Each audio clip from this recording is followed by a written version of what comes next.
सब कुछ ठीक ठाक चल रहा था। 12 बजे के बाद ये घर पे आया और 2 बजे के बाद ये 1 घंटा के अंदर सब कुछ कर लिया, पता ही नहीं चला कब क्या किया ही। और 3 बजे जब मैं देखी तो ये ऐसे लटका हुआ था घर पे ही रूम में पंखे से। और लगेगा पैसा इसमें, तो जान तो बच गया इसका, लेकिन ये अब लेफ़्ट साइड इसका काम नहीं कर रहा है, बॉडी चल नहीं पा रहा। डॉक्टर का कहना है लॉन्ग टाइम लगेगा इसको ठीक होने में। बोले कोई टाइम नहीं बता सकते हम, कोई भगवान नहीं है, भगवान ही चाहेंगे कब तक होगा, आप वेट कीजिए। 15 लाख लग गया अभी तक पूरा ट्रीटमेंट में, लेकिन कितना लगेगा कहा नहीं जा सकता। समाज से यही रिक्वेस्ट है कि सबको इसको जानता है, बहुत होनहार था ये, घर का जिम्मेवारी के कारण ये पढ़ाई भी छोड़ चुका था अपना, अब पूरा घर इसी पे था मेरा। अब तो सब कुछ ख़त्म हो चुका है मेरा, कोई नहीं है अब घर का, मतलब जो भी था अब ख़त्म ही हो चुका है। और समाज से ये रिक्वेस्ट है कि थोड़ा थोड़ा सब जितना चाहें उतना सहयोग कर दे, तो ये फिर से खड़ा होगा और फिर से फोटोग्राफी के क्षेत्र में आएगा। युवराज का मैं पूरा तस्वीर भी आपको नहीं दिखा सकता, इसलिए नहीं दिखा सकता कि ये बहुत ही दयनीय सिचुएशन से जूझ रहे हैं। इनका मैं पूरा तस्वीर भी नहीं दिखा सकता हूँ आपको, लेकिन मेरी कोशिश है कि जितना हो सके मुजफ्फरपुर के लाल को बचा लीजिए। मेरा यही रिक्वेस्ट है आप सभी से, पर्सनली आपसे रिक्वेस्ट है कि ज़िंदगी और मौत से जूझ रहे हैं मुजफ्फरपुर के इस लाल को आप देखिए और इनको डोनेट कीजिए। Gold and diamond jewellery 22 carat hallmark jewellery का एकमात्र शोरूम मनोकामना अलंकार ज्वेलर्स आपको दे रहा है धमाकेदार सुनहरा अवसर। बिटिया के शादी में गहनों की खरीद पर मजदूरी चार्ज मात्र 7%। पता है दरदा बाजार Pusa road Muzaffarpur. Exclusive showroom gold and diamond jewellery. इस वक्त मैं मुजफ्फरपुर में हूँ। मेरा नाम है आदर्श और आप एसएच भारत देख रहे हैं। भला युवराज कुमार गुप्ता, इनको कौन नहीं जानता। मुजफ्फरपुर के बहुत ही शानदार, बहुत ही अच्छे फोटोग्राफर हैं। एक तरह से यूँ कहें तो मुजफ्फरपुर का शान थे ये फोटोग्राफी के मामले में। बहुत ही अच्छा फोटोग्राफर थे, सब कुछ ठीक ठाक चल रहा था इनके परिवार में। लेकिन 11 जुलाई की अगर बात करें तो वो एक ऐसा दिन इनके लिए मनहूस दिन था जो सारा परिवार का जो खुशी है ना कहीं मातम में तब्दील कर दिया।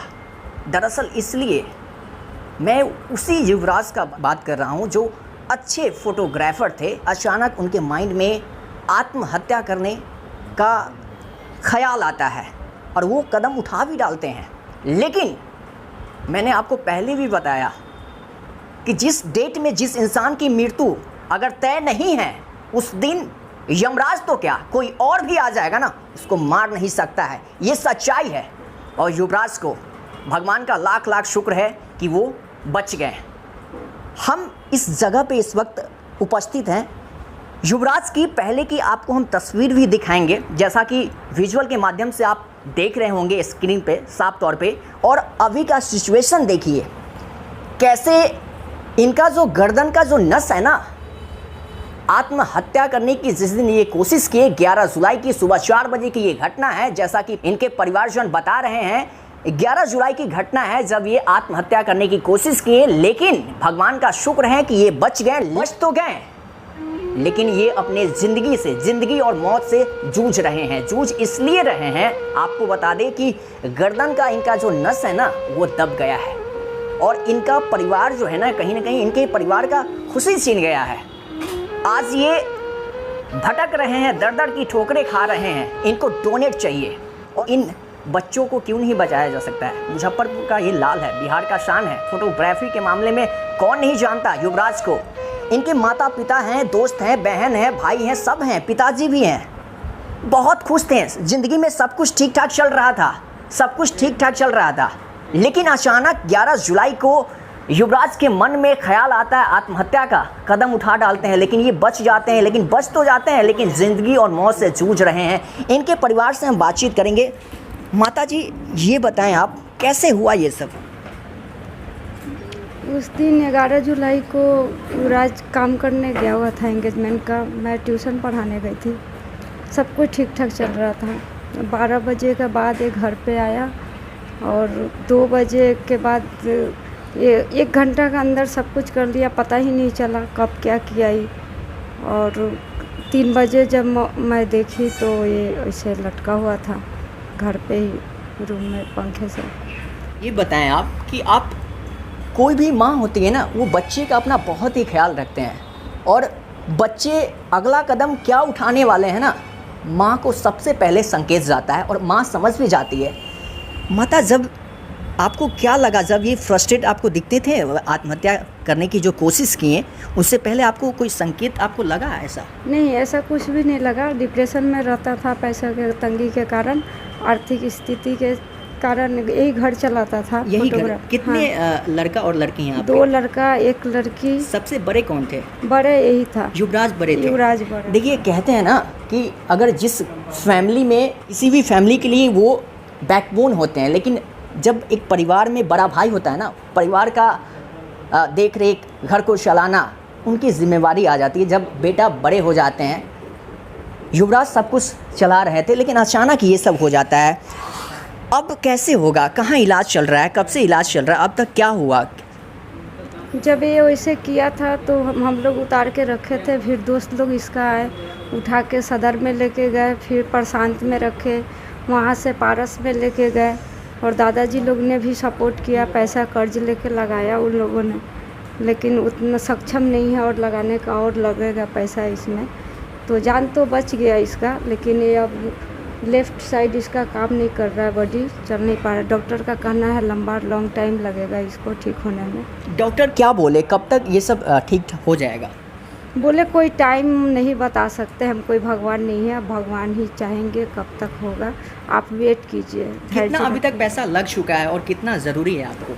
15 लाख लग गया अभी तक पूरा ट्रीटमेंट में, लेकिन कितना लगेगा कहा नहीं जा सकता अभी, क्योंकि कर्ज लेके दादाजी ने लगाए हैं, और कितना लगेगा वो कहना संभव है, क्योंकि डॉक्टर का कहना है लॉन्ग टाइम अभी इसका ट्रीटमेंट चलेगा, कब तक ठीक होगा कहना मुश्किल है। माताजी, इस क्रिटिकल सिचुएशन को देखते हुए समाज से क्या कहेंगे आप?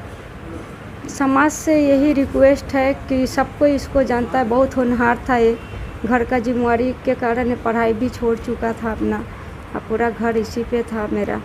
अब तो सब कुछ ख़त्म हो चुका है मेरा, कोई नहीं है अब घर का, मतलब जो भी था अब ख़त्म ही हो चुका है। और समाज से यही रिक्वेस्ट है कि थोड़ा थोड़ा सब जितना चाहें उतना सहयोग कर दे, तो ये फिर से खड़ा होगा और फिर से फोटोग्राफी के क्षेत्र में आएगा। बहुत अच्छा होनहार था ये, बहुत अच्छा हुनर था इसके पास। देखिए, देख सकते हैं युवराज की अभी की तस्वीर देखिए, और 11 जुलाई से पहले का तस्वीर देखिए। स्क्रीन पे साफ तौर पे आप देख रहे होंगे कितना मुस्कान चेहरे पे है, सब कुछ ठीक ठाक चल रहा होता है। फोटोग्राफी भी एक शानदार, बहुत ही धमाल मचाने वाला फोटोग्राफी करते रहते थे, लेकिन अचानक इनके हम सिस्टर बहन से बातचीत करने की कोशिश करेंगे। देखिए, भावुक हो रहे हैं, ज़रा इनके बहन को देखिए, भावुक हो रहे हैं बहुत ज़्यादा, मैं बात भी नहीं कर सकता, और युवराज का मैं पूरा तस्वीर भी आपको नहीं दिखा सकता, इसलिए नहीं दिखा सकता कि ये बहुत ही दयनीय सिचुएशन से जूझ रहे हैं। इनका मैं पूरा तस्वीर भी नहीं दिखा सकता हूँ आपको, लेकिन मेरी कोशिश है मुजफ्फरपुर के लाल को बचा लीजिए। मेरा यही रिक्वेस्ट है आप सभी से, पर्सनली आपसे रिक्वेस्ट है कि ज़िंदगी और मौत से जूझ रहे मुजफ्फरपुर के इस लाल को आप देखिए और इनको डोनेट कीजिए।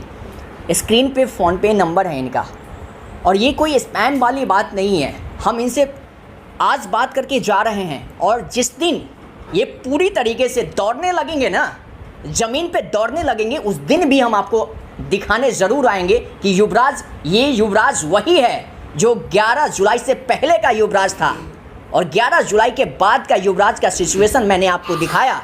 और जिस दिन ये पूरी तरीके से धरातल पे दौड़ने लगेंगे, चलने लगेंगे, और परिवार का जिस दिन खुशी लौट कर आ जाएगा, उस दिन मैं फिर से आपको तस्वीर आपको दिखाऊंगा।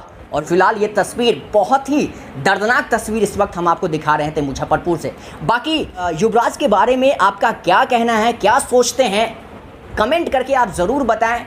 बाकी इनके परिवार के बारे में आप क्या सोचते हैं, इनका इलाज कैसे किया जाए और कैसे बचाया जाए, इसके बारे में आप क्या सोचते हैं, हमारा इस प्रयास के बारे में ज़रूर बताइएगा कमेंट करके।